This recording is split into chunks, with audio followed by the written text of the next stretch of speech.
જામનગરમાં રાજકોટ ફ્રેન્ચાઇઝી નિર્લિપ્ત રાયની મુલાકાત પછી ડિમોલિશનની ડ્રાઈવ શરૂ થઈ છે એમ કહી શકાય।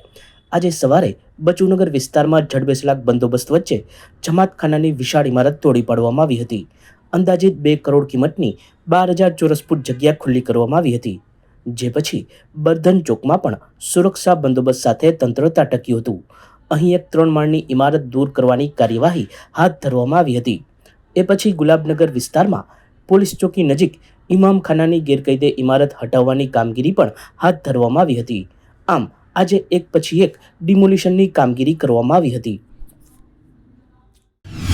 જામનગરમાં શરાબના બંધાણીઓને પકડી તેઓને સુધારવા માટે સુરક્ષા સેતુ સોસાયટી અંતર્ગત ગુજરાત આયુર્વેદ યુનિવર્સિટીમાં રિહેબ સેન્ટર ચાલુ કરવા માટે યુવા સામાજિક કાર્યકર દિયા નંદાણીયા દ્વારા એસપી કચેરીએ આવેદન પાઠવી રજૂઆત કરવામાં આવી છે। આ તકે ward number 4ના corporator Ratnaben Nandaniya તથા અન્ય સ્થાનિકો પણ જોડાયા હતા। શરાબીઓને સુધારવાથી અનેક ઘર પાયમાલ થતા બચાવી શકાય એવા વિચાર સાથેની રજૂઆત પછી પરિણામલક્ષી પગલાં લેવામાં આવે એ આવકાર્ય છે। મારું નામ દિયા નંદાનિયા છે। અમે આજે એસપી સાહેબને આવેદન દેવા આવ્યા છીએ। મારો મુદ્દો એ છે કે આખા ગુજરાતમાં દેશી અને વિદેશી દારૂ પોલીસ દ્વારા પકડાય છે, જે બહુ સારી વસ્તુ છે, પણ અમુક હજી અહીંયા એવા છે ગુજરાતમાં જે દારૂ પીને ઘરે કંકાસ કરતા હોય, બધાને મારતા હોય, ઘરે કકરાટ થતો હોય। દેશી દારૂ હોય એ બધો દારૂ પીને ઘરે જઈને કકરાટ કરે।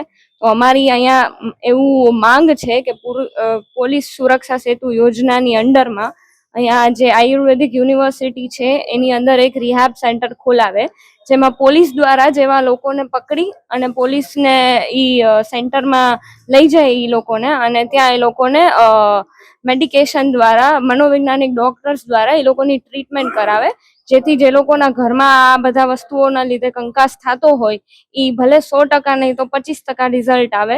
તો અમારે અહીંયા એસપી સાહેબને એવું માંગ છે કે તમે આ સુરક્ષાને દ્વારા તમે રિહાબ સેન્ટરની વિચાર યોજના આગળ કરો અને આવી રીતના દેશી દારૂ પીતા હોય જે બધા માણસો એ લોકોને પકડી અને રિહાબ સેન્ટરમાં મૂક્યા। છોટી કાશી જામનગરમાં પંચેશ્વર ટાવર પાસે આવેલ લોહાણા મહાજનવાડીમાં આવેલ શ્રી રામ મંદિરે આજે રામનવમી પર્વની શ્રદ્ધાપૂર્વક ઉજવણી કરવામાં આવી હતી। શ્રી રામ જન્મોત્સવ, મહાઆરતી, ધ્વજારોહણ સહિતનો ધર્મોત્સવ યોજાયો હતો। અખિલ ગુજરાત લોહાણા મહાજન પ્રમુખ જીતુભાઈ લાલ, જામનગર લોહાણા મહાજન પ્રમુખ ભરતભાઈ મોદી, નોબત પરિવારના ચેતનભાઈ માધવાણી સહિતના રઘુવંશી અગ્રણીઓ તથા બહોળી સંખ્યામાં ભક્તજનો ધર્મોત્સવમાં જોડાયા હતા। આ તકે ધ્વજારોહણ તથા પૂજા વિધિના યજમાન બનનાર ભાગ્યશાળી દંપતીઓ ધર્મ લાભથી ધન્ય થયા હતા।